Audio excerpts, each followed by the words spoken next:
El mensaje de esta tarde lo hemos titulado con una pregunta: ¿esfuerzo propio o poder espiritual?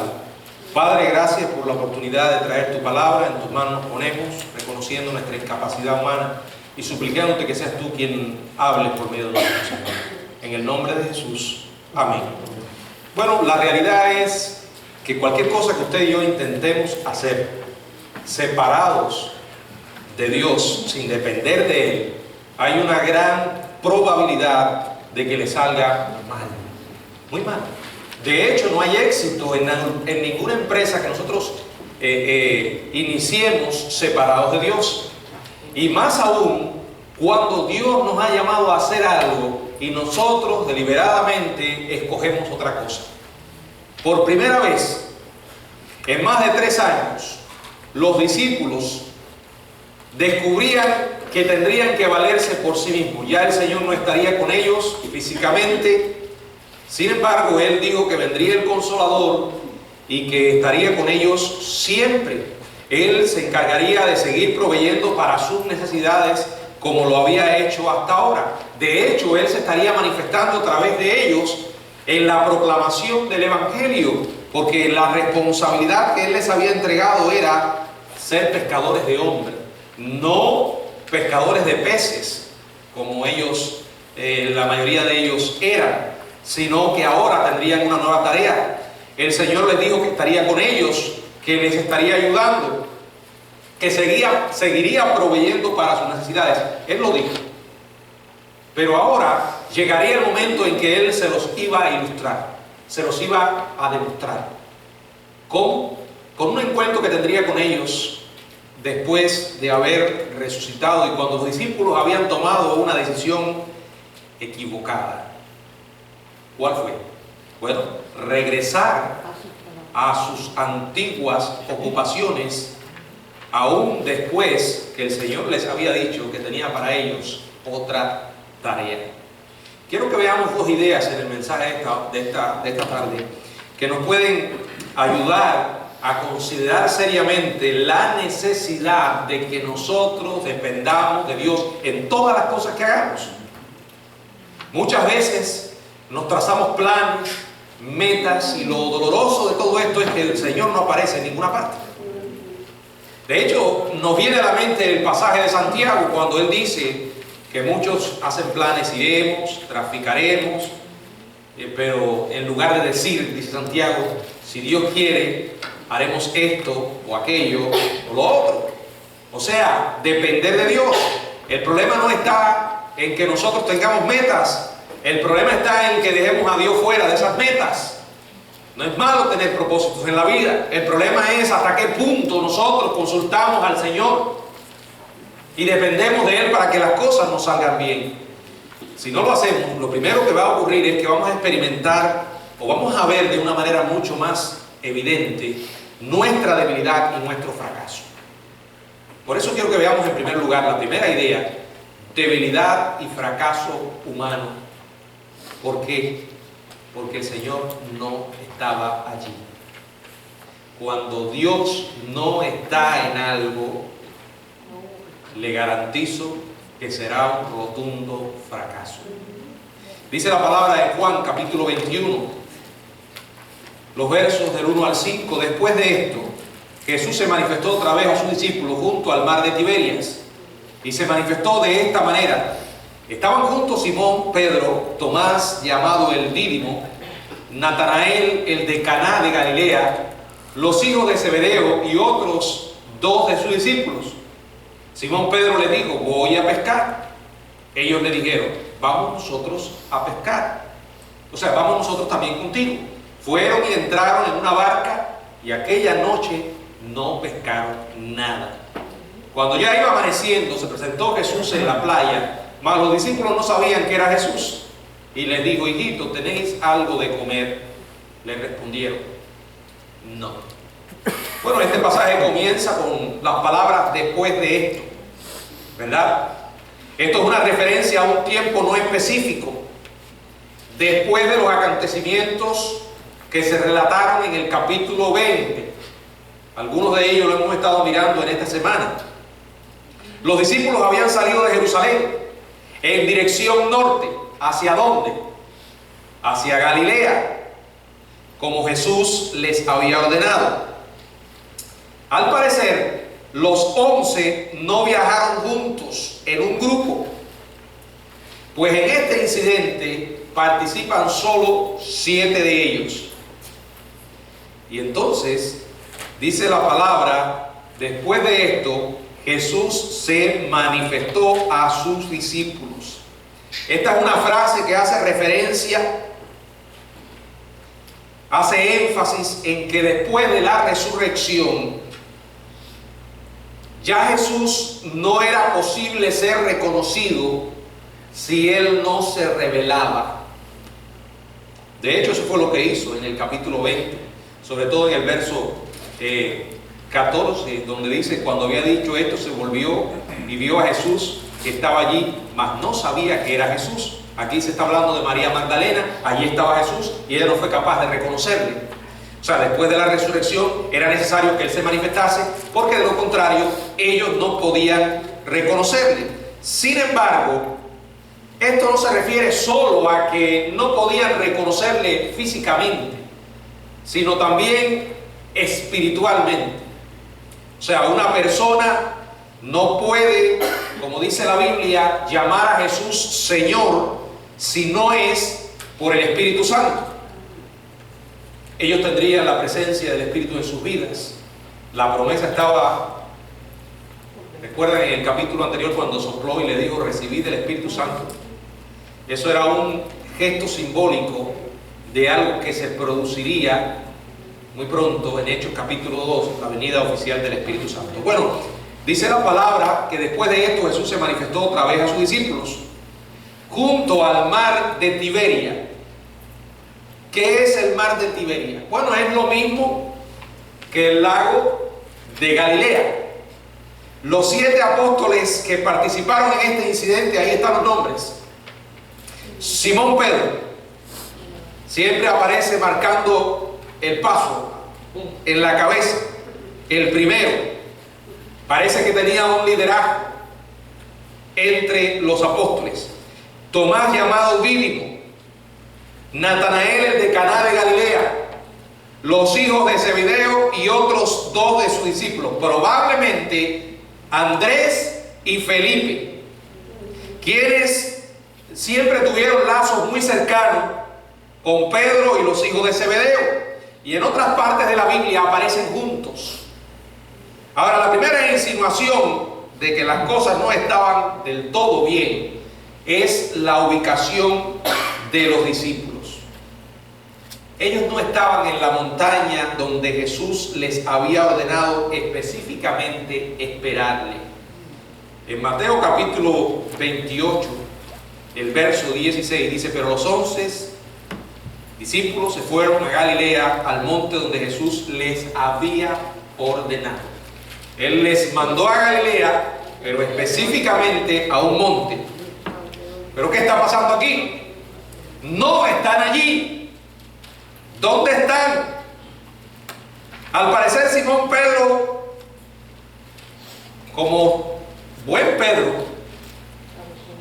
se impacientó, ¿verdad?, a la espera de la aparición del Señor, e impulsivamente dijo: vaya, yo me imagino a Pedro, esos muchachos que no pueden estarse quietos, ¿verdad? Un muchacho grande. Eso era lo que era Pedro. Estaba allí esperando. Y dijo: me voy a pescar. Pedro era un hombre de acción, impulsivo. No era dado a quedarse quieto por mucho tiempo. ¿No han conocido personas así? Que ni durmiendo están tranquilos. Cuando duermen, ahí están. En realidad, Pedro era de este tipo de personas. Ahora, no sugería él que iba a una pesca recreacional para pasar tiempo. Esas palabras de él, voy a pescar, la connotación, el significado no era de que voy a echar una pesquita para entretenerme. No. Al decir voy a pescar, estaba diciendo: me regreso a mi antiguo oficio, a mi antigua vida, siguiendo debidamente a Pedro en su regreso. Ustedes saben, el contagio. Cuando él dice, me voy a pescar, ellos le dijeron, era un líder, vamos nosotros también contigo. O sea, con seguridad, en la mente de estos hombres estaba lo inadecuado de ellos para ejecutar el ministerio espiritual en nombre del reino de Dios. Pensaron y dijeron, nosotros no servimos para eso.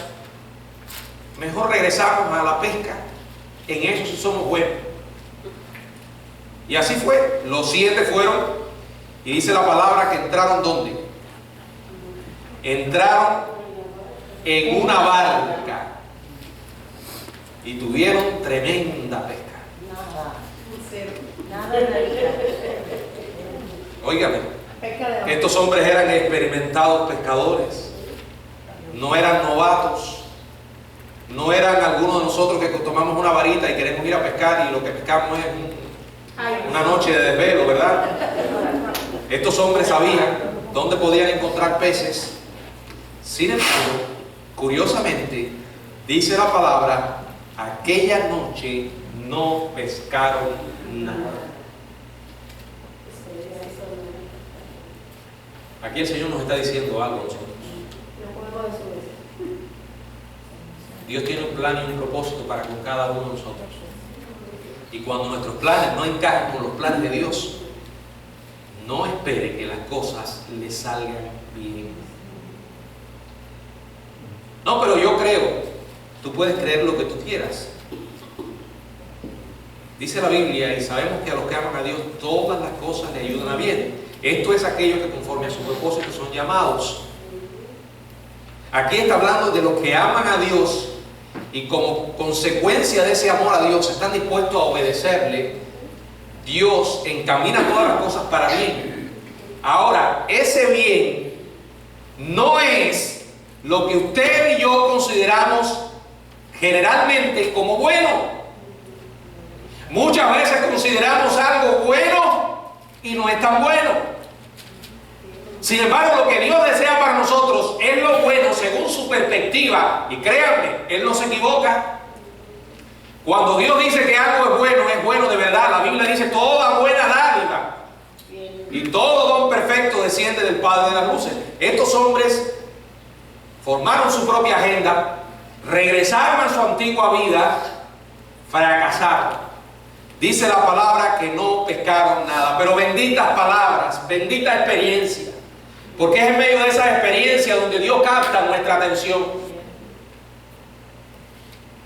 ¿Cuántas veces no hemos tenido que hacernos la pregunta, ¿y qué yo hago aquí? ¿Por qué vine? ¿No le ha pasado eso? Que usted ha tomado una decisión deliberadamente, sabiendo deliberadamente que Dios no estaba en eso. Y de pronto Dios lo ha iluminado para decir, ¿por qué hice esto? Es como si usted saliera de un estado de locura, en el que por primera vez recobra la razón. Es como la historia del hijo pródigo, cuando decidió alejarse de su padre. Y tuvo que tocar fondo y estar allí en un trabajo humillante para un judío, sintiendo envidia de lo que se comían los puercos. Para que entonces, dice la palabra, y volviendo en sí. Estos hombres tuvieron que pasar por esta experiencia. No pescaron nada. Bueno, en realidad no hay nada malo en la pesca. Pescar es una profesión respetable, pero el Señor no los había llamado a eso. Los escogió para ser pescadores de hombres. Y habiendo dejado las redes para seguirlo, no había marcha atrás. Es como los mafiosos. Después que te metes en la mafia, la única manera de salir es muerto. Vaya, una cosa grotesca, ¿no? Pero en realidad es eso, el Señor no acepta renuncias. Si Dios te elige para algo, Él no va a renunciar a ti. Él te va a hacer regresar al camino. Y muchas veces no se va a tratar de que no pescaste nada, sino que te hundiste hasta el fondo. Y es ahí donde recuperaste tu capacidad de pensar verdaderamente desde el punto de vista de Dios. Ahora, pescaron una noche de insomnio. Y dice, cuando ya iba amaneciendo, se presentó Jesús en la playa. Qué tremendo. La sola presencia de Jesús cambia todo. ¿Se dan cuenta? Ahí está la lección. Hay fracaso cuando Él no está, pero cuando Él está todo cambia. Mas los discípulos no sabían que era Jesús. Y entonces, con una reprensión suave para resaltar el fracaso de su expedición pesquera, Jesús les dice: hijitos, cuánto amor, cuánta gracia, tenéis algo de comer. O sea, Él sabía que ellos habían fracasado. Y de esta manera les estaba tratando de que ellos vieran su fracaso, de que se dieran cuenta. No habían podido proveer para sus necesidades. En otros tiempos no era esto un problema. Sin embargo, aquí la diferencia estaba que ya habían conocido a Jesús. Él tenía un llamado para ellos. Y ahora viene la frustración, la decepción, fracasar. Y tienen que decirle: no.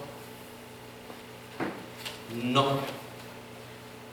Tuvieron que reconocer su propia situación.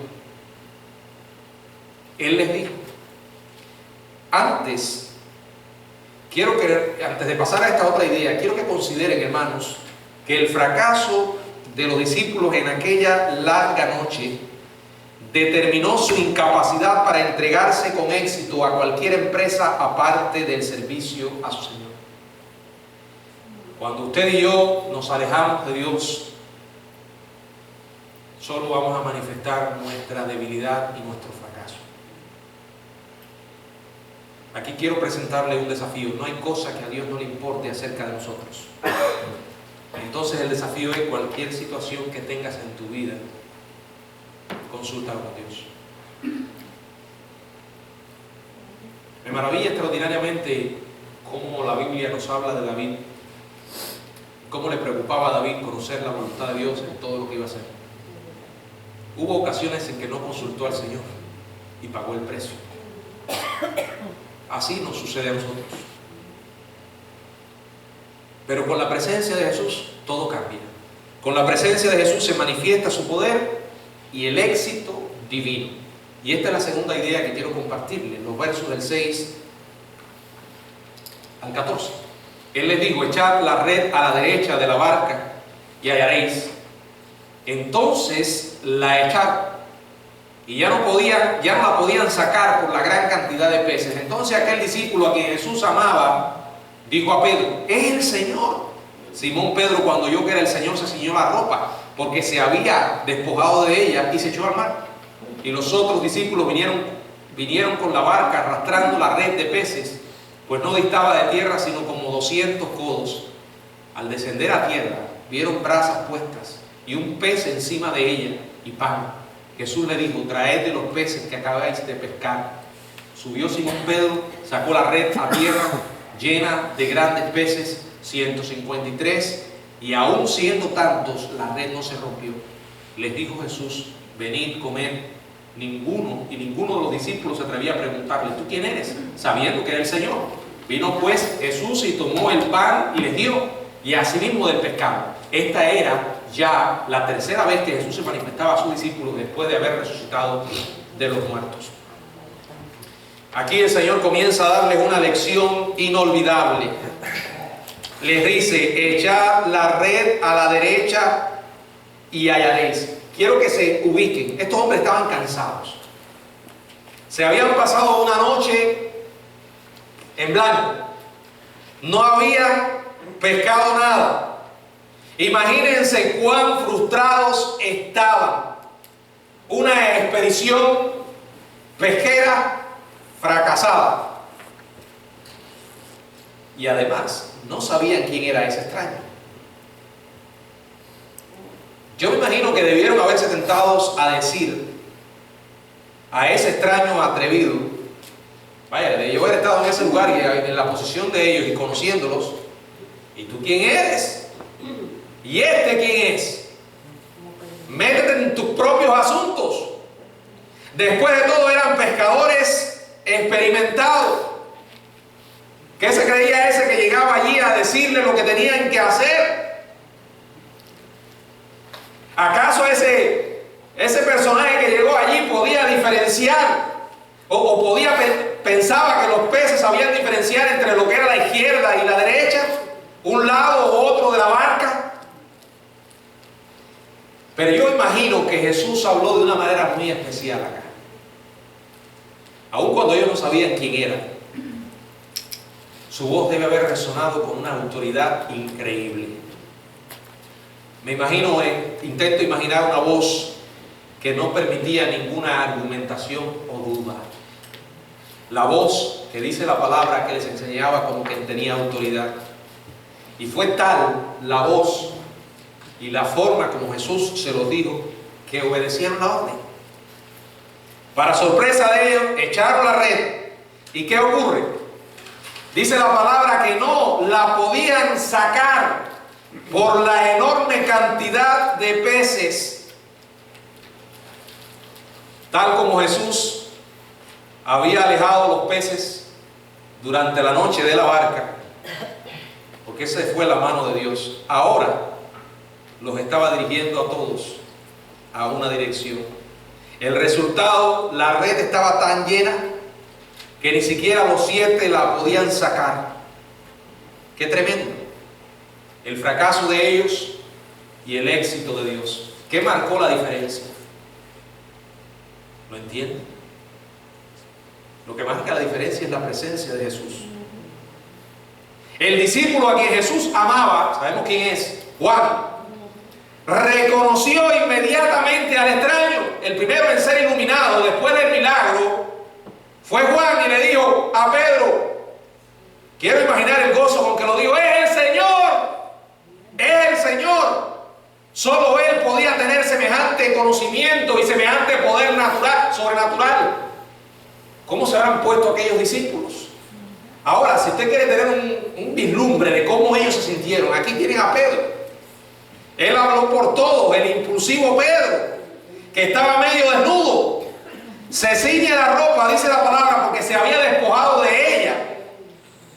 Yo imagino que estaba en calzones, o como decimos, calzoncillo, en la época cálida de la primavera, quizás por el calor del día.